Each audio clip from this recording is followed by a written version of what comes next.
Hello, today I'll be presenting my Person of Purpose and Passion assignment.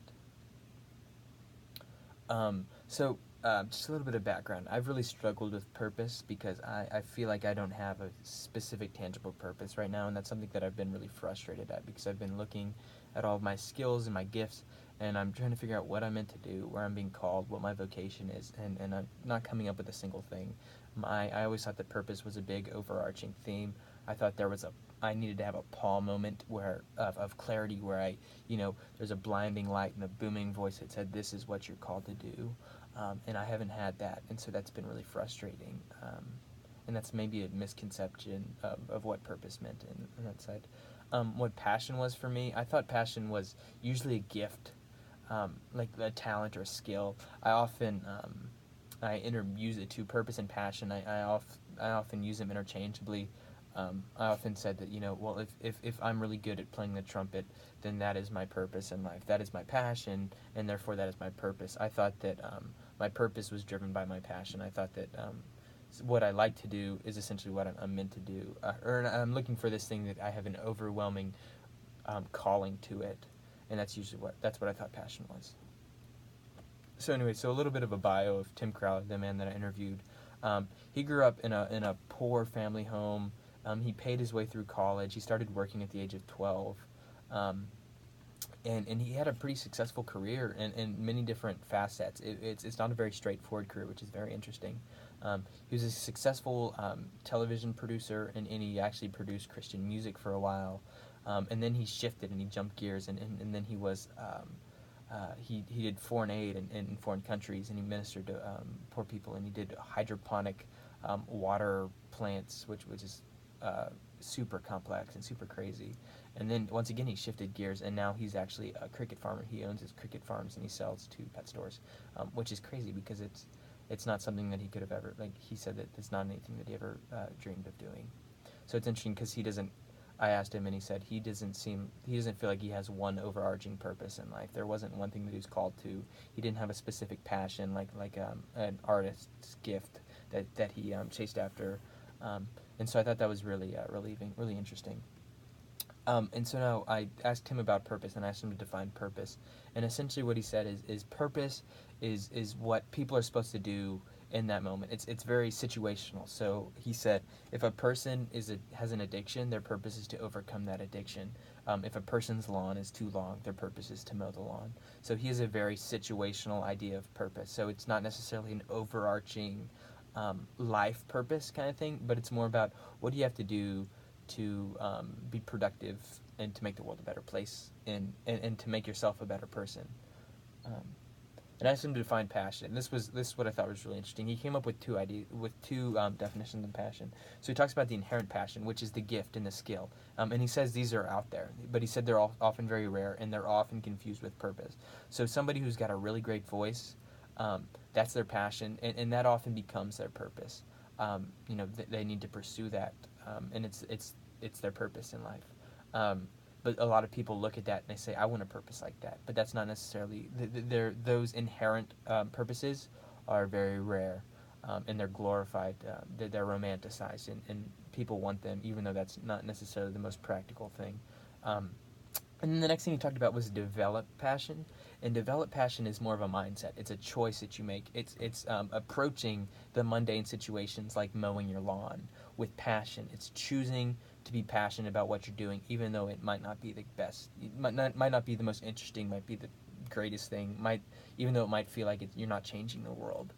You need to choose to approach it with a positive, passionate mindset. And so I said, how are they related? And so this was really interesting because it was the exact opposite of what I thought. I thought that passion was driven by purpose. So I thought that my passion was my purpose. I thought that I had to have something that I was really good at, a specific calling, and then that would be my life's purpose. But what he said that a passionate mindset is what drives purpose. So he says that you have to have a passionate mindset, and that will drive your purpose. I thought purpose drove passion in the opposite way. I thought that you had to have a purpose in order to be passionate, and he said no, you have to be passionate in order to fulfill your purpose. And I thought that was very, very interesting.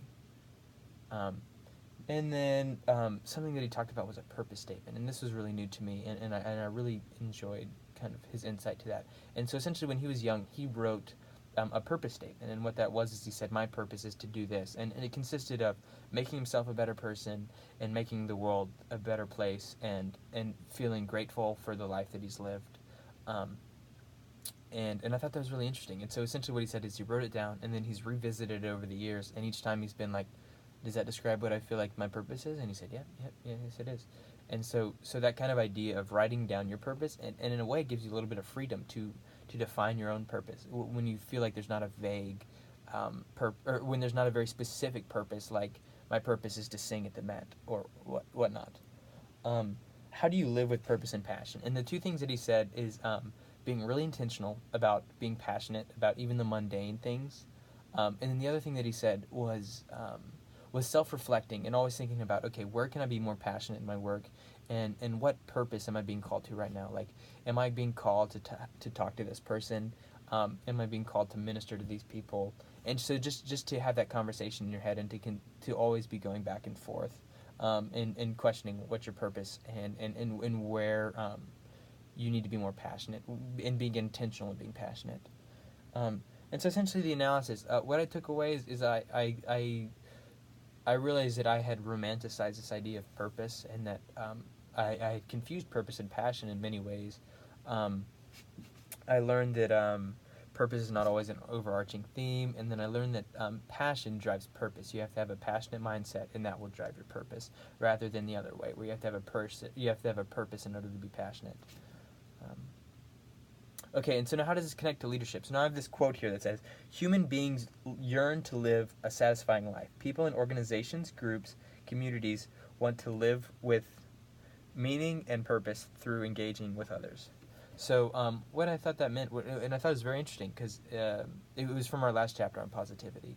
Essentially what that means is that the people that are being, the followers, and everybody in general, are looking for purpose and meaning in the work that they do.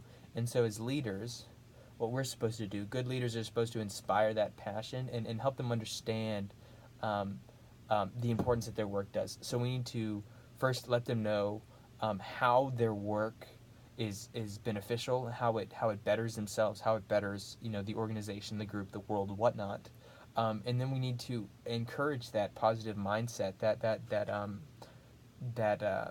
passionate mindset, that choice mindset. And so we need to encourage that in their thinking and in their work.